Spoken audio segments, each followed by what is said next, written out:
Hello, my fine, gentle friends. We're going to do a slightly shorter practice today. There are no live Zoomers, and I've been wanting to post some that are more in the 30-minute range for all you all in case you want to do a shorter class. There are many, many choices already up, but I thought, why not do a more current one with that 30-minute time? So, we're going to start lying down on our backs. That said, let me adjust my mat. And then go ahead and lie down on your back. Now it's first thing, right? Our very first move. So you might use your hands and walk down your thighs as you do that. And then once you get on your back, we're going to do that blueprint pose that I love to do. All I mean by that is we're going to come to one pose, explore the body, and then we'll come back to that pose a couple of times throughout the class and see if anything has shifted or changed, right? So constructive rest leg pose, the version where we have our feet a little wider than our hips and we let our knees lean in. Your knees do not have to touch. You could put something between them if you want them to touch something. We just want the hips to soften, right? And then from there, go ahead and have your upper body in Shavasana. If for any reason it's more comfortable to have your hands on your belly, one hand on the belly, one on the heart, etc., go ahead and take that variation for yourself. And then your face is facing the sky, right? Turn your face towards the sky. And I'm going to bring you into the back body for a little bit here. And I want that to be the main place we concentrate on, right? So bring your awareness into the back of your skull and just notice where you are on the back of your skull. Are you closer to the crown of the head, or are you closer to the occiput, which is where your skull and neck connect? And then you don't have to adjust it and you don't have to judge it or put an opinion on it. You're just simply noticing where you are on the back of your skull. And then when you observe the neck, is the neck way down the curve, right? Is it way down towards the floor? Is it somewhere in between that? And the other extreme, of course, would be is the neck way up, that neck curve way up away from the floor. And then tune into your shoulder blades. Pardon me, I have a yawn coming. Pardon. And where are your shoulder blades, right? Just notice if your shoulder blades are wrapped around the sides of the ribs, right? Are they moving really close together, somewhere in between? And then the other direction, the shoulder blades can move. Are they up towards your ears, or are they really far down away from your ears? Get a sense of the shoulder blades. And then bring your awareness into your low back. And notice if the low back is all the way down towards the floor, or is it all the way up towards the sky, or any shades of gray in between. And then bring your awareness to the sacrum. That's that triangular shaped bone. It's an upside triangle if were you standing, right? Triangular shaped bone on the back of the pelvis. And where are you on the sacrum right now? Another way I could talk about that one is, are you closer to your tailbone, or are you closer to the upper rim of the back of the pelvis? And then we're going to start with some really subtle movements. So I want you to keep your upper body super still and soft, just where it is. Try not to turn the head, sorry, to talk to me or to look at me. I guess you could talk to me if you want, but try not to turn your head to look at me so that we stay right on the middle of the back of the skull. And the very first move I'd like you to do, if you do have to look at me, by the way, because you don't understand what I'm saying, then just, once you get the move, turn back to neutral. But the first one is we're going to push the feet just a little bit and release, push and release, push and release, push and release, and do that pretty fast. And again, if you need to look at me real quick, my friends who study with me regular, we have done this a decent amount through our years together. But I'm going to try to move pretty quickly. It's just a push and a release. And if I keep my upper body on the floor, right, I'm pulling my fascia, my connective tissue of the back body, just gently sliding on it, right, helping lubricate it. I'm helping, if it's adhered to anything, hopefully release some of that adhesion, and just generally warming up that area. And then go ahead, do that for 10, fast as you can. 9, 8, 7, 6, 5, 4, 3, 2, one, and come to stillness and pause. And just notice any sensation in the back of the body. And maybe your position has changed where you are on the back of the head, the shoulder blades, the neck, the low back, or the sacrum, right? So just check into that briefly. And then keeping your upper body incredibly soft, bring your right knee in toward your chest. You're not going to go as far since you're not rounding the body to do that, the spine, and you're not grabbing the knee, and that's okay, right? Exhale, bring that right leg down. We're just going to warm up our abdominals a little bit. Inhale, bring the left knee up towards the body a little bit, and exhale down. So it's not about bringing it in far. Inhale, right knee. So now you know the pattern. You're going to keep going with that. Your exhale will bring the foot down. Your inhale will bring the opposite leg up, right? So just keep doing that motion. And I want you to tune into your upper body. And I am so sorry, friends, as you are doing this move, I want you to notice if you're getting tension or contraction, right, in the neck and the upper back, the jaw or the tongue. Even maybe you're getting a little agitated brow, right, that furrowed brow. Just keep gently hugging the knee and try to leave the upper body out of it, right? This is retraining. For those of us who do grab onto those muscles, they do not need to help right now, but we have to retrain them and teach them that they don't have to do that. And that takes a lot of patience and a lot of time, quite honestly. Now, the next time the right leg is in, keep it in, right? I want you to interlace your hands behind your right thigh and just start to pump the leg. So now we're going to push the right heel up, and then we're going to bend the right knee again and bring the heel towards the buttocks and just go back and forth. And again, if you need to look at me, great. But then after you've looked at me, maybe just turn the head back to a more neutral position so the neck is nice, can be nice and soft here as you move lower body. So now I'm engaging. I'm bringing my hands up, and I definitely need my arm muscles, my finger muscles, but I don't need my shoulder muscles. I don't need my neck. I don't need my jaw, my tongue, my eyebrows. So again, let those areas go if they got active to the best of your ability. The next time you straighten the right leg, leave it straight. And now, without your shoulders creeping up to your ears or up to the sky, I want you to push the thigh forward into the hands, but the hands pull back on the thigh. That's that resistance, that push pull. If you want to get fancy, it's an isometric action, right? The contraction doesn't happen at the thigh and the hands, but what it does do is it lengthens your lower back and it helps stabilize the pelvis, right? Let's take our right toe and circle our right toe, our big toe, and go the other way. And, instead of just whooping through it willy-nilly, be mindful what's happening in this ankle. What do you feel in the foot? Is anything cramping up, etc. Right? And then push that heel up one more time. Now bring your arms down by your side. Bring them out into Shavasana today, actually.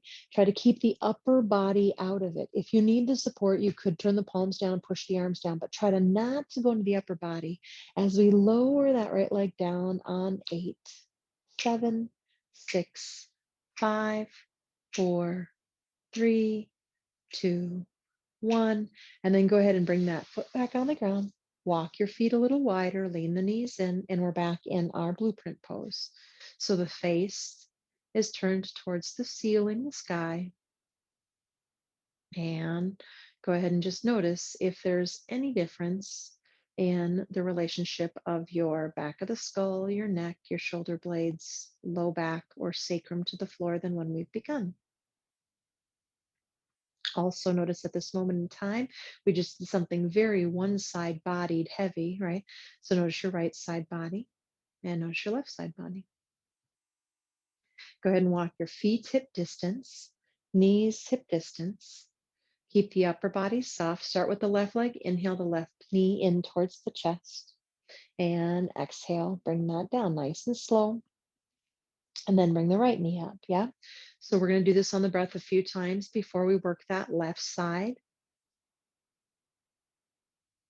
And again, you're trying to let the upper body know, retrain it, that it does not need to help you right now with the lifting of the leg. That's the lower body and the abdominals we're asking to do that. So can you soften that upper body and leave it out of this to the best of your ability, of course? And then the next time you bring your left leg in, you're going to keep it in. I'm not quite there, but you might be interlaced behind the left thigh when you get there.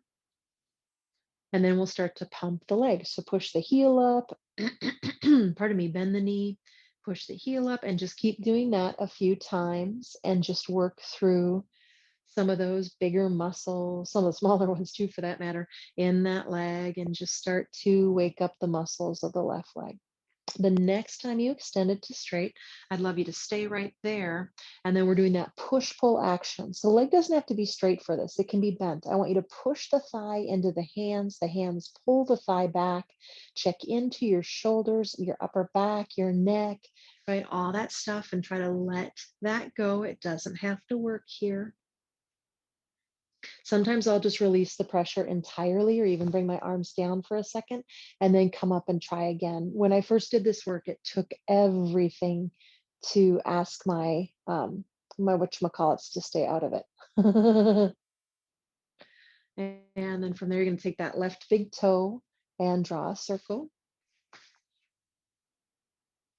And then go ahead and go the other way. So again, you're circling the left toe. And now release that leg, bring your arms into Shavasana style arms. Try to keep the upper body out of it entirely as we lower that left leg on 8, 7, 6, 5, 4, 3, 2, 1. Please bring that left foot onto the ground. Walk the feet wide, lean the knees in. If you did move your arms, bring them back into Shavasana, head in what I'm going to call neutral. And I want you to really just bring your awareness and notice if anything is shifted in your relationship of your back body to the floor. And how so, right? And again, we don't have to put judgment on it or think one's better than the other. We're just noticing if we were more towards the crown of the head, right? And now we're more towards the middle of the skull, how does that affect the neck? Has the neck shifted because of that at all, etc.? Okay, we got another thing to do on the ground here, and then we'll come up off of our backs. So walk your feet into hip distance, knees out to hip distance, and then go ahead and we're just going to do some pelvic tilt. So this is really subtle stuff, right? I do not lift my hips. I'm going to repeat that with emphasis. I do not lift my hips off of the earth for this. I say that strongly like that because most times when I try to teach it, people are lifting their hips. So don't lift your hips off the ground, but inhale and bring your low back into a little bit of an arch. My tailbone gets heavier, it gets closer to the floor. And then I'm going to pull my belly in and try to flatten my low back down towards the floor. And my tailbone, of course, it doesn't lift up. My hips are on the ground, but my tailbone gets lighter and it faces the ceiling. Now go ahead between those two, inhaling into your arch and exhaling into your flat. I'm just going to call it flat low back. That's not accurate, but just for today's purposes, right? So move back and forth between what's called flexion and extension in that low back spine. And so if you turn to look at me, bring your head back to neutral. My upper body is still in Shavasana and very relaxed and trying my darndest to keep that let go, right? No grabbing at all through that area. Best I can anyway. And then the first thing I want you to notice is, are you using your feet to make the pelvis move, right? For some of us, we push down into the feet to flatten the low back, right? We might pull the feet back to us to lift into the arch. Whatever that is, can you stop that, right? Can you not use any pressure in your feet? My feet are just simply resting on the earth, and all of the muscular action is happening in the bigger leg muscles and all the muscles, basically all the muscles that run into and through the hips towards the abdomen and low back, as well as the top of the legs. So can you use those muscles through that part of the body to make this happen? And again, I am not doing a very big move. This is not super sensational and it's not a huge move. Be willing to be subtle and gentle with it. Okay, so here's the next piece. Hopefully our upper body is soft and released. Hopefully our feet are not doing this work. It's the muscles around the pelvis. The next thing I want you to notice, right, you're still doing your tilts, is I want you to notice if your neck is really soft, your upper back is really soft, every single time I move my pelvis, it affects my cranium, right, my skull. So just take a few moments and observe that for yourself. If your neck stays soft, your upper back stays soft, right? Tongue, jaw, all that stuff. And if you move the pelvis, how does that affect your neck and your skull?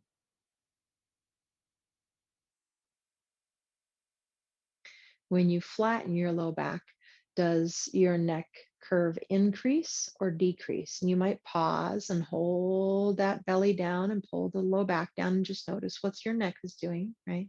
Your skull. And then as I move into the extra arch, a little extra arch in my low back, right? As my tailbone gets heavy, I could say, how does that affect my neck, my skull? So just play with that a couple more times. And again, feel free to pause when you get to that final tilt or that final flexion, if that helps you notice the effects of that through the rest of the spine. And again, all the way up to the skull. So when I move my pelvis, I affect my skull, especially in this flexion and extension, these two moves. And then go ahead and come back to neutral, walk your feet out, let your knees lean in and pause, and just notice what you notice in the body. Has anything shifted or changed? Now I'm going to talk us up. Please don't do it quite yet. If you need to come up through teeter-totter for safeness in the low back or anything, you're going to do that. But otherwise, we're going to move through the fetal position. Don't do it quite yet. I want you to try to keep your head connected to the blanket or the floor, whatever it's on, as you roll over to your right side. So don't pick the weight of the skull up, is what I'm saying, right? Keep the weight of the skull on the earth and roll onto your side body. And then turn the head slightly down. Your eyes can be open or closed, but keep the head turned and looking down, so to speak, even as you push the floor away to bring the body up. And that way your neck is not trying to lift all 100 and however many pounds of you that you are, right? That's a nice way to work with the neck. Come on to hands and knees. If I have any friends who can't be on their knees, remember you could sit and do cat cows, or you could stand and put your hands on your knees and do cat cows. For my friends who can do hands and knees, let's just do about 4 of these. Shoulder blades down the back, chest forward. And so now I want you to notice that the low back and the neck spine are doing the same thing at the same time, which is different than what we were just doing with our pelvic tilts, right? It's not good or bad. It's not right or wrong. Just notice, right? When I inhale and reach that chest forward, I'm over exaggerating my neck arch and my low back arch. And when I'm pulling the belly up and flattening, right, I'm flattening or moving my neck and my back into what's called flexion. So just simply notice the skull and notice the sacrum, right? The pelvis. And then come on back to center. And now, when I ask for this direction, right, I want you to think of your buttocks bones and the crown of the head reaching in two opposite directions. And if they reach an opposite direction, does that help you find the elongation of the spine? So I'm neither tucking my pelvis nor tilting it, right? I'm not dropping my head down and looking back at my knees, nor am I looking out in front of my mat 5 feet, right? Hopefully, if I work from the buttocks bones moving back towards the heel side of the mat, not towards the heels themselves. And if I move the crown of the head forward, the same direction my fingers are pointing, hopefully, maybe I elongate my whole spine. Take one more breath there. And then we're going to go to child's pose. If you were standing, you could just do a forward fold and gently fold in. If it's okay to separate the knees, bring the toes together and bring the forehead down, go ahead and do that for just a couple of moments here. And hips could be higher. You could put a blanket behind your knees. We want this position to be a place of rest. So if it doesn't feel like you're resting, it might not be the pose to do. Now go ahead and stretch your arms out in front of you, straighten the arms, right? Push down into your index finger and thumb and bring your upper body up a little bit. So I'm not going to have my hands out quite as far. I'm changing this last second, by the way. I'm bringing my hands back about a handprint from where they just were. That way my upper back can be up a little bit and I can clearly see what's happening in my hands without hurting my neck, right? Push down more through your index fingers and your thumbs on both hands and see if when you do that, you can't feel how that helps activate a lift, a buoyancy in the forearms, right? Now keep pushing down into the index finger and thumbs and rotate your outer upper arm, or I could say the eyes of the elbows forward. That was last week's work, by the way, right? So we try to rotate the eyes of the elbows forward. And what we learned last week was that when we rotate that humerus bone, that upper arm bone, the shoulders move away from the ears. And then now reach the crown of the head forward, right away from the position of where the head is right now. So my buttocks bones are reaching back and down, so to speak, and my crown of my head is reaching forward and gently up at an angle. Now walk your hands one paw print forward and try to find that again, right? Pushing down through the index finger and thumbs, the forearms get buoyant, eyes of the elbows trying to rotate them forward, soften the shoulders away from the ears, and reach the crown of the head forward. And go ahead and walk your hands back towards your knees. You're going to bring your legs together and let the legs come out in front of you. We actually don't have a whole lot more of our practice. We're not going to make it up to standing today anyway. There are many videos that have standing in them. Please feel free to do those if you'd like. So you can sit up on a little bit of height. I forgot to grab my blanket today. So you could be on a blanket or a block if you want to get up a little bit higher. I think I'm going to actually. Okay. And then from there, right, you can bend the knees if you need to, all the usual suspects, none of that changes. But we're just going to go ahead and we're going to go kind of with that downward dog arm theme that we just did, or extended child's pose, I guess is what we just did, right? So go ahead and find that you have a little bit of that rooting down quality through the legs. Put your hands on the top of your thigh bones, push the thigh bones down and see if that doesn't help you reach up. So buttocks bones down, crown of the head reaching away from that. That's the same line we've been working in. And then go ahead and see if you can bring your fingertips down to the ground in front of you. I'm on my fingertips. You could be on palms if that's better for you, right? And I'm not going to, I'm going to try not to round the spine for this forward fold today. I'm going to try to keep my buttocks bones reaching down and back, my crown of the head away. But of course, as I start to fold forward, that's going to go from this position of the spine, pelvis to cranium into this, right? Does that make sense? So I just slowly start to fold forward, but I'm bringing my pelvis with me. I'm not leaving it behind me. I'm not tucking my chin into my chest. So I'm not moving into what's called flexion. We will get there eventually, don't worry. And then if I can, I'm going to push down through my index finger and my thumb. I'm going to rotate my outer upper arm, sliding my shoulders away from the ears. The crown of the head can probably reach even further away with all of that new space, right? And then maybe you round. And today, how we're going to round is pull the belly back a little bit behind you, right, towards the spine. And then let your tailbone and your crown of head gently move towards each other like you're making the shape of a C. You could come onto blocks or onto forearms. Because I'm up on a height, that's not available to me, but that's okay. I'm feeling pretty good with my elbows bent and my shoulders soft. Take a breath wherever you're working from, whether that's that flexed spine or that lengthened, elongated, neutral spine. And then go ahead and reach the chest forward. Let the crown of the head reach forward and up as you come up. And then from there, you're going to go ahead and you're going to grab your legs and bring those legs in. And sit up nice and tall. If cross-legged is not available, remember you could kneel, which is where I'm going to go to because that is actually a little bit better for me.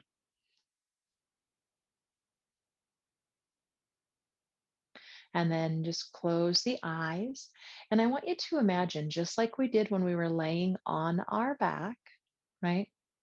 And we were relaxed.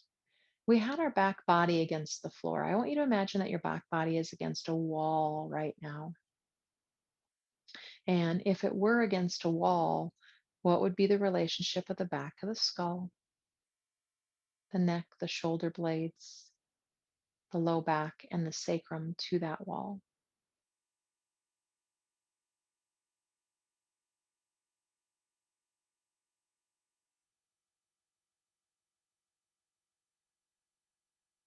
And just let that body soften just as much as you can around that structure, I guess I'll say. That long spine and the rest of the body softens. And then bring those hands together in front of the heart. Inhale. Exhale, bow your head into your heart and just take a moment there of gratitude for at least one thing. Maybe two, maybe three, maybe 25.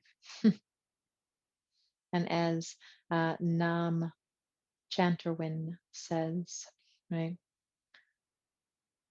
the more we are grateful for what we have, the more we have to be grateful for. Namaste, friends.